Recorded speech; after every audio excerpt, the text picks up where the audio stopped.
చూసేశారు, మెమెంటోలో అవార్డులు చూసేశారు, కావాల్సిన వాటెవర్ డబ్బులు అవి చూసేశారు. ఇప్పుడు మీకు మీరు ఎంచుకోండి, మీ క్యారెక్టర్ మీరు రాసుకోండి అంటే ఎవరి పాత్ర వేస్తారు? ఎలాంటి పాత్ర వేయదలుచుకున్నారు?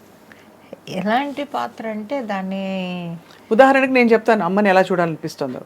మిమ్మల్ని మంచి ఒక కలెక్టర్, ఒక టడడన్ మెట్లు దిగుతూ ఫాస్ట్గా వచ్చి కాటన్ చీర కట్టుకుని హైనెక్ బ్లౌజ్ వేసేసుకుని అలాంటి క్యారెక్టర్లో అమ్మని చూడాలి నాకు. అది మీ ఆలోచన. ఏ క్యారెక్టర్ అంటే నా ఆలోచన. మీ ఆలోచన చెప్పండి. బాగా ఓల్డ్ క్యారెక్టర్, బాగా ముసీలుది అయిపోయి వణుకుతూ వచ్చి అలాంటి ఒక క్యారెక్టర్ ఆ గెటప్లో ఎలా ఉంటారని నేను ఆలోచిస్తున్నాను. అది మన ఇద్దరికి డిఫరెన్స్ చూడండి మరి. అదే కానీ మీకు అలాంటి క్యారెక్టర్ కష్టం అమ్మా. మీరు ఎందుకంటే ఎప్పుడు యంగ్ ఎవర్ గ్రీన్ డైనమిక్గా కనిపిస్తారు. మీ వయసుకి మీకు అసలు సంబంధం లేదు, అలా ఉన్నారు మీరు. కాబట్టి ఆ క్యారెక్టర్ అఫ్కోర్స్ నటిస్తారులేండి, కానీ చెప్తున్నాను. కానీ మీరు మంచి డైనమిక్ రోల్స్లో ఇంత ఇండిపెండెంట్ అమ్మా. ఫస్ట్ థింగ్ ఈ తరం నేర్చుకోవాల్సింది మిమ్మల్ని చూసి, మీరు ఆ తరానికి సంబంధించి కూడా ఎంత ఇండిపెండెంట్ డెసిషన్స్ తీసుకున్నారు. తీసుకున్న డెసిషన్కి కట్టుబడి ఉన్నారు, పారిపోలేదు కదా. కష్టం రాగానే అమ్మో పిచ్చి పని చేశాను, ఎందుకు వచ్చాను దేవుడు అని వెళ్ళిపోలేదు. ఎంత కష్టం వచ్చినా అక్కడే నిలబడి పోరాడారు, అత్యాశలకు పెట్టుకోలేదు. ఎన్ని విషయాలు నేను నేర్చుకోవాల్సినవి మీ లైఫ్ నుంచి. అండ్ ఎప్పుడు ఏది మరీ టూ మచ్గా డీప్గా వెళ్ళిపోయి చేయలేదు. సరే, ఒక జీవితాన్ని నమ్ముకున్నారు, దాన్నే మీ లైఫ్గా మార్చుకొని మీరు ఇప్పుడు అదే భక్తిలో ఉన్నారు మీరు.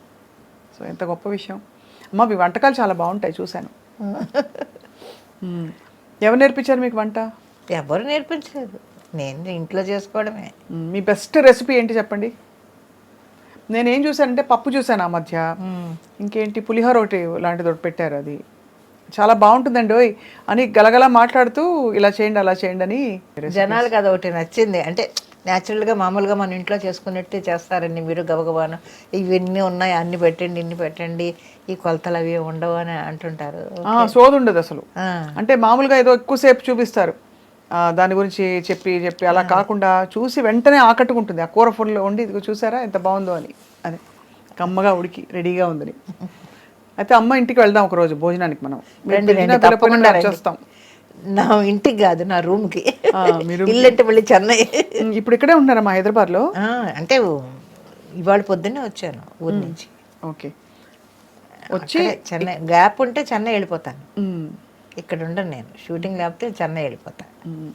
ఇప్పుడు ఎన్ని రోజులు వర్క్ ఉంటుంది మీకు పర్ మంత్? ఉంటుంది, షూటింగ్స్ ఉన్నాయి కదా. అందులో ఈ మధ్య ఎక్కువ ట్రావెల్ చేయలేకపోతున్నాను నేను. అందువల్ల షూటింగ్ ఒక 4-5 రోజులు గ్యాప్ ఉన్నా కూడా నేను వెళ్ళటం లేదు. పిల్లలు కూడా పెద్ద పిల్లలు అయిపోయారు, ఎవరి జాబులు వాళ్ళు పరుగులు పెడుతున్నారు. పొద్దుట్లు ఏం చేస్తారు మా పిల్లలు ఇప్పుడు? వర్క్ చేసుకుంటున్నారు అందరూ. మా పెద్ద మనవడు షిప్లో ఇంజనీర్ ఒకడు, ఇంకొక మనవడు చెన్నైలోనే వాడు ఇంజనీరు, నా మనవరాలు టీచరు, తను ఫ్రెంచ్ టీచరు, సింగపూర్లో ఉంటుంది. ఇంకొక అమ్మాయి ఫోర్డ్ కంపెనీలో వర్క్ చేస్తుంది. ఇప్పుడు చిన్నది ఎగ్జామ్, ఇవాళ ఎగ్జామ్ రాస్తుంది, దానికి జాబ్ కూడా వచ్చేసింది ఆల్రెడీ. ఘనత అంతా జానకమ్మదే.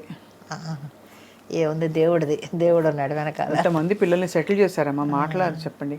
అంటే మీలోని స్త్రీత్వం ఎక్కడా కోల్పోకుండా మీరు ఒక పురుషుడిలాగా నడిపించారు ఇంటిని.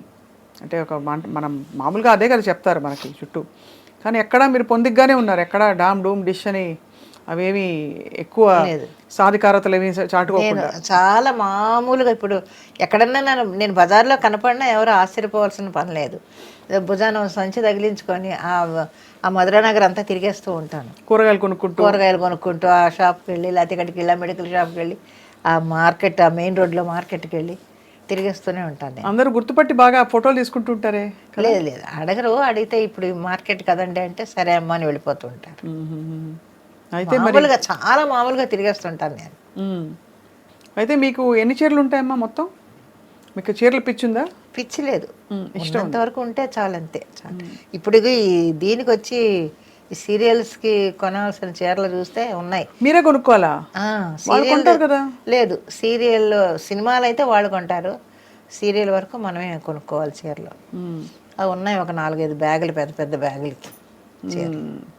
ఎంత నల్లి ఇవేనా? ఎక్కువ నేను చెన్నైలోనే కొంటాను. రంగాచారి, తులసి సిల్క్స్, ఇంకా ఉన్నాయి అవే కదా ఈ షాపులు. పాండీ బజార్ నిండా బోల్డ్ షాపులు.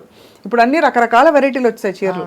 సో అయితే అలా హ్యాపీగా జానకమ్మ మనవల సంతోషాన్ని చూస్తూ మీరు ఒంటరిగా ఉంటారా అయితే ఇంట్లో అమ్మా? ఆ, మీరే మిమ్మల్ని చూసుకుంటారా? నేనే. మరి మధ్యలో దగ్గో జలుబో ఏమన్నా వస్తే దేవుడు ఉన్నాడు. అంతేనా? అంతే. ఏదైనా హెల్త్ ప్రాబ్లం వస్తే చెన్నై వెళ్ళిపోతాను. ఇక్కడ డాక్టర్ దగ్గరికి వెళ్ళినాం. ఏదైనా దగ్గు జలుబు లాంటిది అయితే పక్కన ఆయన గాంధీ గారు అని ఉన్నారు డాక్టర్ గారు. ఆయన మెడిసిన్ ఇస్తే తొందరగా తగ్గిపోద్ది. ఆయన మీద కూడా నాకు ఎక్కువ నమ్మకం.